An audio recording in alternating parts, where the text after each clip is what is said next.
வணக்கம் நேயர்களே. தாய்மை ஒரு வரப்பிரசாதம் பெண்களுக்கு. ஆனால் இந்த தாய்மையினாலேயே நிறைய பேருக்கு ஒரு செல்ஃப் கான்ஃபிடென்ஸ் குறைஞ்சி போயிடும் அப்படின்னு ஆச்சரியமாக இருக்கா? டெலிவரி ஆன பிறகு நிறைய பேருக்கு இந்த தொங்குகின்ற வயிற்று சதை அதுதான் அவங்களுடைய கான்ஃபிடென்ஸே குறைச்சிடும்.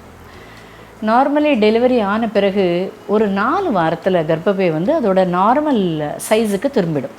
ஆனால் இந்த வயிற்று சதை மாத்திரம் அப்படியே தான் இருக்கும். சில பேருக்கு தொங்குகிற மாதிரி ஆகிடும், நிறைய பேருக்கு அதில் ஸ்ட்ரெச் மார்க்ஸ் இருக்கும். இதனாலேயே பல பெண்களுக்கு ஒரு தாழ்வு மனப்பான்மை வந்துடும்.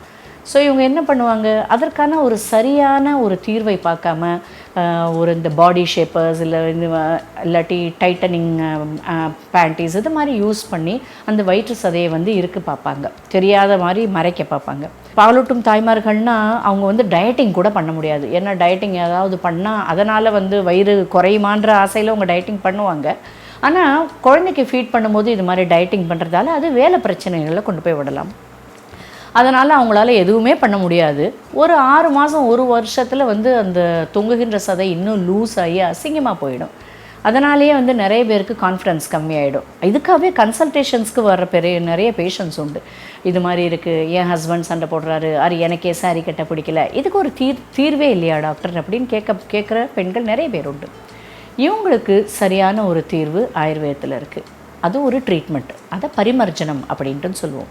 இந்த பரிமர்ஜனம் எப்படி ஒர்க் பண்ணுது அப்படின்ட்டு பார்க்கலாம்.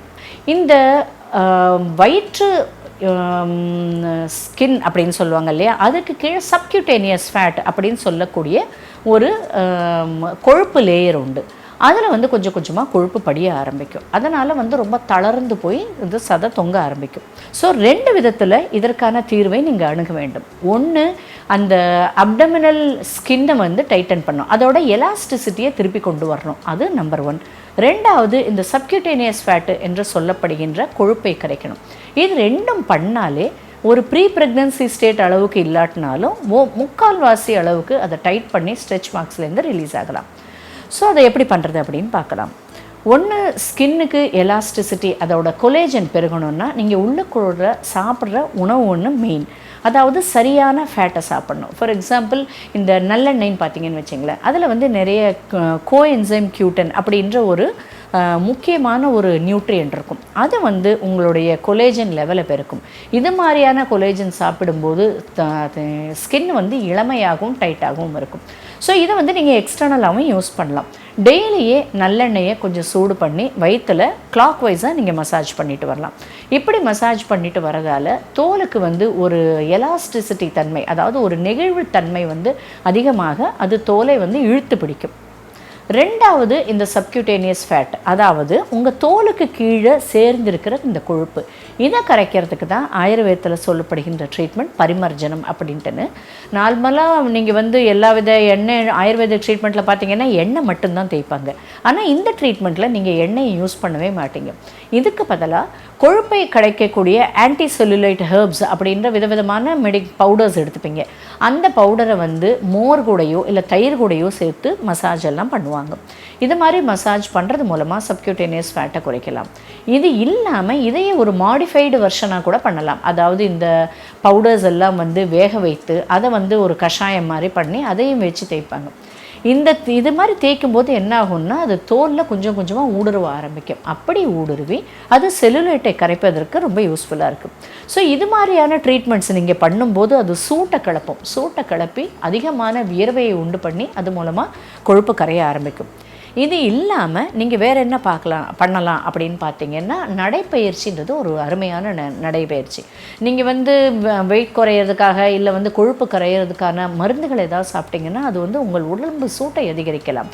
ஒரு ஃபீடிங் மதராக, லாக்டேட்டிங் மதராக நீங்கள் இருக்கும்போது உடம்பு சூட்டை அதிகரிக்கிற மாதிரி நீங்கள் சாப்பிட்டீங்கன்னா அது குழந்தைகளுக்கு தேவையில்லாத பிரச்சனை. குழந்தைகள் அவங்களுக்கு சூடாகி குழந்தைகளுக்கு ப்ராப்ளம் வரலாம், மலச்சிக்கல் வரலாம்.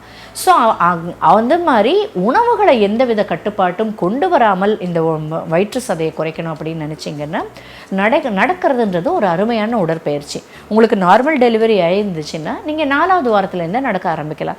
ஒருவேளை சிசேரியன் ஆச்சுன்னா ஒரு 2 மாதம் கழித்து நீங்கள் நடைய வந்து ஆரம்பிக்கலாம். நடக்கும்போது பிரிஸ்க் வாக்கிங் அப்படின்னு சொல்லக்கூடிய வேகமான நடை இருக்கணும். அல்டிமேட் எய்ம் என்னென்னா உங்களுக்கு வேர்க்கணும். அந்த வேர்வையில் தான் உங்களுக்கு கொழுப்பு கரைய ஆரம்பிக்கும். ஸோ அது மாதிரியான நடக்கும்போது கொஞ்சம் கொஞ்சமாக வயிற்றில் இருக்கிற அந்த சதை வந்து உங்களுக்கு கரைய ஆரம்பிக்கும். இந்த நார்மல் நடைப்பயிற்சியிலேயே உங்களுக்கு ஒரு மாதத்தில் ஒரு 2-2.5 கிலோ குறையலாம். நான் சொல்கிறேன், இந்த பரிமர்ஜனம் மாதிரி ட்ரீட்மெண்ட் பண்ணும்போது இன்ச் லாஸும் நடக்குது. அதாவது வெயிட் லாஸ்ன்றது உங்களுக்கு நீங்கள் வெயிங் ஸ்கேலில் தெரியும், இன்ச் லாஸ்ன்றது நீங்கள் போடும் உடைகள்லேருந்து உங்களுக்கு வித்தியாசம் தெரியும். ஸோ சரியான ஒரு நடைப்பயிற்சி, சரியான பரிமர்ஜனம் ட்ரீட்மெண்ட் அண்டு சரியான கொழுப்பை உண்ணுவதன் மூலமாகவே இந்த தொங்கும் வயிற்று சதையை வந்து டைட் பண்ணி அதில் இருக்கிற கொழுப்பை குறைக்கலாம்.